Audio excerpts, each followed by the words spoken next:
Bonjour à tous. Si les derniers veulent bien prendre place, s'il vous plaît, on démarre. On va voir ce qui a été fait.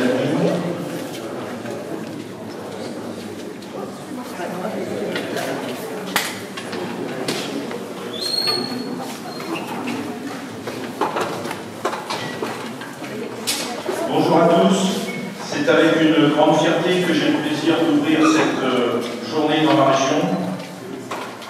Permettez-moi tout d'abord d'excuser Paul François, notre président, qui pour des soucis de santé ne peut partager ce moment avec nous. Physiquement, il ne peut pas être là aujourd'hui. Je l'ai eu tout à l'heure, il m'a passé un petit mot, il nous souhaite une bonne journée. Là, tout à l'heure, il nous a enregistré un petit moment. J'excuse aussi notre directrice, Ophélie, qui pour un heureux événement ne peut pas être avec nous non plus.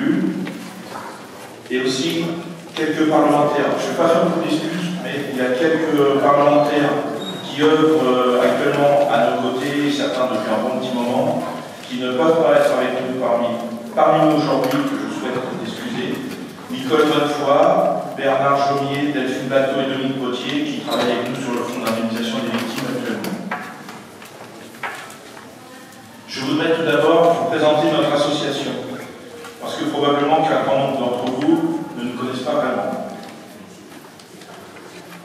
Le combat médiatisé de notre président Paul François contre la firme Monsanto suite à un accident l'a amené à être contacté par plusieurs personnes en France qui se posaient la même question: et si la maladie que j'ai était due à mes pratiques agricoles ou aux pesticides?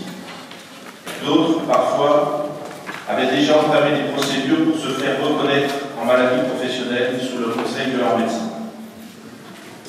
C'est en 2011, lors d'un rassemblement en Charente, que Phytovictime voit le jour. Phyto comme phytosanitaire, le nom courant employé par les professionnels de ce que les particuliers appellent plus communément les pesticides. Victime, je pense que je n'ai pas besoin de vous l'expliquer, le mot parle de lui-même. La mission première de l'association, c'est tout d'abord d'accompagner les victimes et souvent leurs familles dans leur parcours de reconnaissance.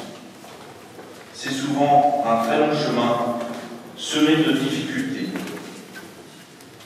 On en parlait entre nous hier, quand on n'est pas dans le tableau, un chemin de parcours professionnel hors tableau, pour l'instant c'est pratiquement 10 ans.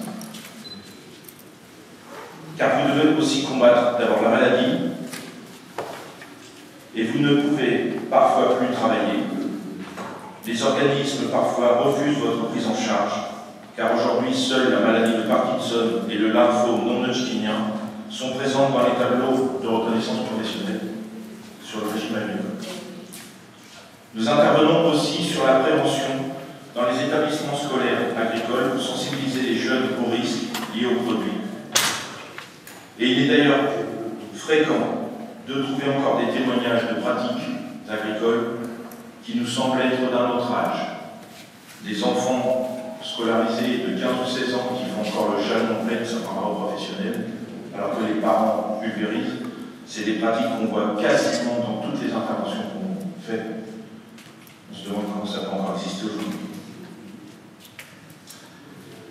Nous réalisons aussi des débats publics sur la thématique grâce au film La mort est dans le pré, qui a déjà un petit peu vécu, et aussi Les Sentinelles, c'est un film qui raconte les victimes des pesticides et qui fait le lien avec les victimes de l'amiante. Si vous avez la chance de le regarder, vous verrez qu'il y a des choses assez proches. On retrouve à peu près le même schéma. Sur une autre thématique, aujourd'hui, l'association participe à 14 commissions au niveau national ou régional, commissions, comités, groupes de travail, avec l'ANSES, avec différents ministères comme l'agriculture, le travail et la santé, et on a aussi investi sur le plan Ecophyto, bien évidemment, qui subventionne cette journée d'ailleurs. Nous venons de rentrer, même s'il existe depuis un peu plus d'un an, dans un groupement d'intérêt scientifique sur Avignon pour mettre en explication la recrudescence de cancers et plus particulièrement des hémopathies. Comme vous pourrez le voir tout à l'heure, les sollicitations sont toujours de plus en plus grandes et nombreuses. Paul, notre président, évoquera via une vidéo, si tout se passe bien, ce qui s'est déroulé en 2017 dans l'association sous la forme du rapport moral, puisque ce matin nous faisions notre assemblée générale statutaire. Il me paraît important de vous le présenter à tous. Cela vous permettra, je l'espère, de comprendre un petit peu mieux et de vous rendre compte de l'ampleur des demandes et du travail que l'on peut faire au cours d'une année. C'est parce que l'Assemblée générale se passée en Normandie que nous voulions faire profiter la Normandie et les départements limitrophes des informations sur les pesticides et la sortie, accompagnées d'un débat. Nous avions imaginé ce colloque afin de pouvoir amener l'information et les connaissances de manière scientifique, dépassionnée, à l'ensemble des acteurs locaux, en rassemblant les professionnels qui utilisent les produits, qu'ils soient de l'agriculture ou des espaces verts, les politiques, les institutionnels, les soignants et le grand public.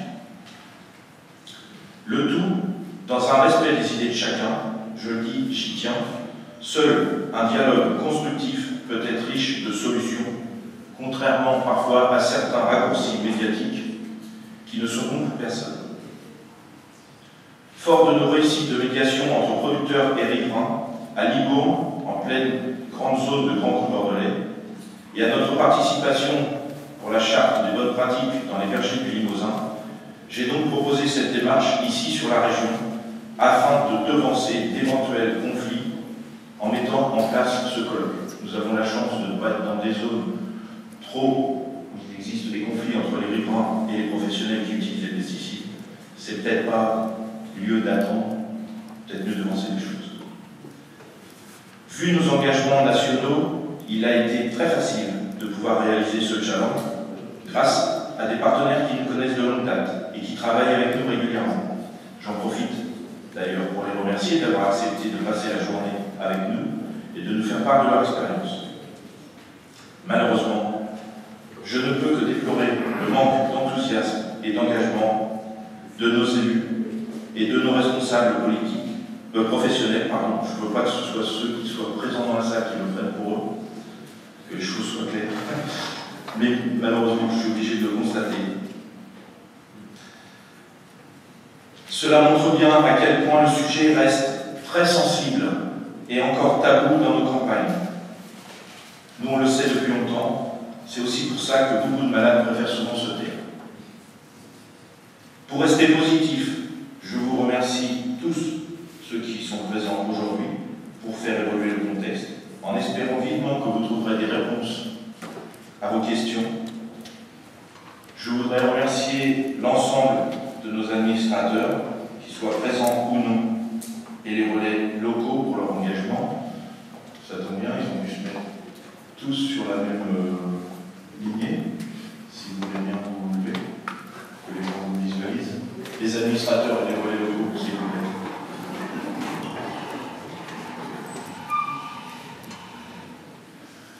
Voilà, je vous remercie.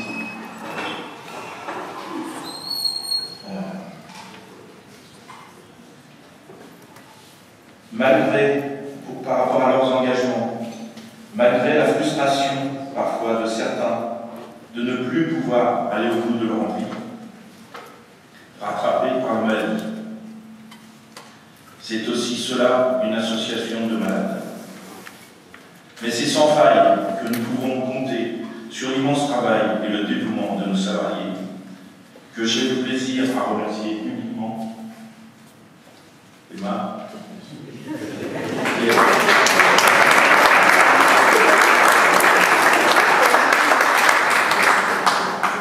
Je finirai en remerciant Pauline, Maureen et Amandine. Je ne sais pas si elles sont là ou occupées dehors, que vous avez pu croiser ou à l'accueil ou au café. Étudiantes à l'Université d'Évreux en formation GEA qui nous ont aidés à la préparation de cette manifestation dans le cadre de leur projet universitaire. Je remercie aussi l'Université d'Évreux qui nous a gracieusement laissé ses locaux. Merci à tous, une bonne journée.